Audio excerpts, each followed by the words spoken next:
Alrighty then, Successful Indie Author 5-Minute Focus, episode 464. Why do you do what you do?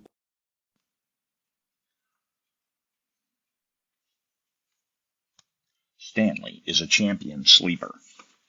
We got a good walk in the woods, good walk around the quad there earlier, and so life is good for Stanley.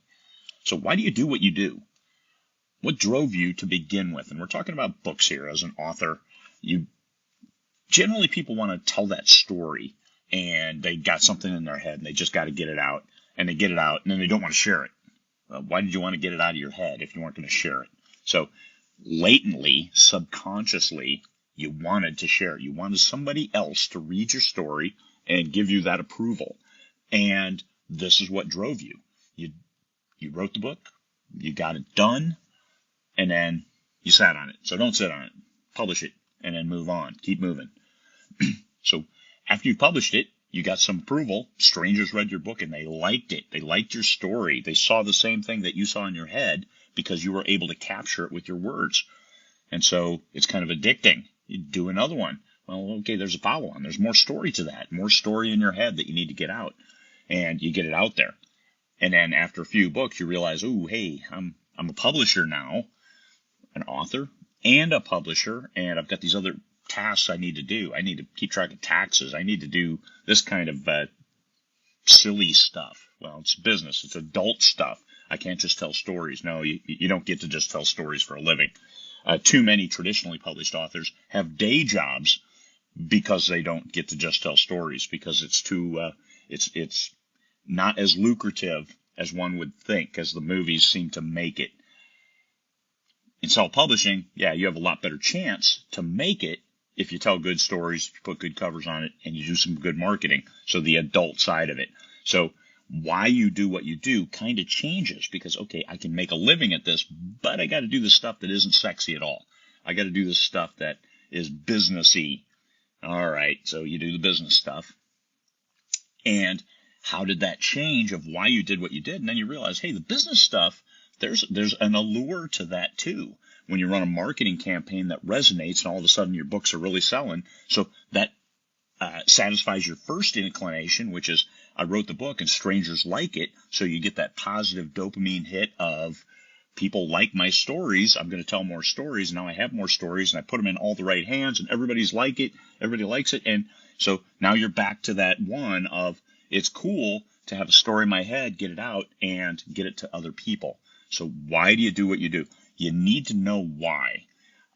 If you first get into it to make money, when you don't make money, will you keep writing?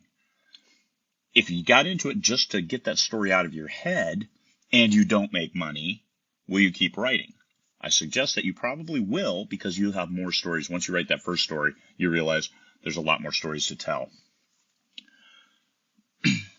Know that your why will change. However, your original why will be the foundation on which everything else is built. If your foundation is, that looks neat, I think I'll try it, might not be a strong foundation. Just understand. And if it's like, I'll try that, but hey, I really do like it, then strengthen that foundation and reinforce your why of why you're doing this. I'm doing it because I love telling these stories. I love the challenge of taking what's in my mind and putting it in words so other people can see that same story.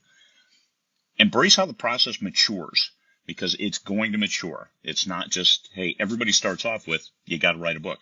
Nobody starts off with, hey, I got a big advance, guess I better write a book now. No, you had to have a story in your head to do any of that. You have to write the story, and then hopefully you enjoyed it.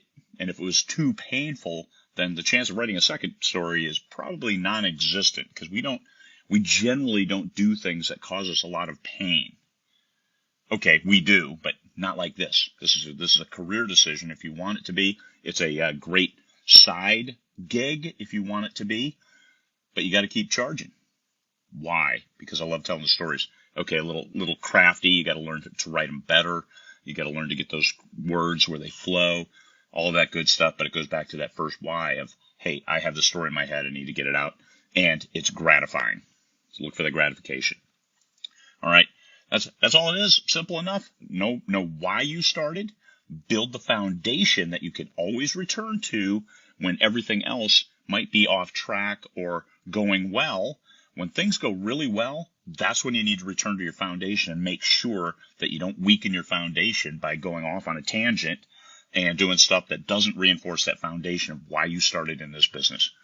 All right, there you go. Stanley appreciates it.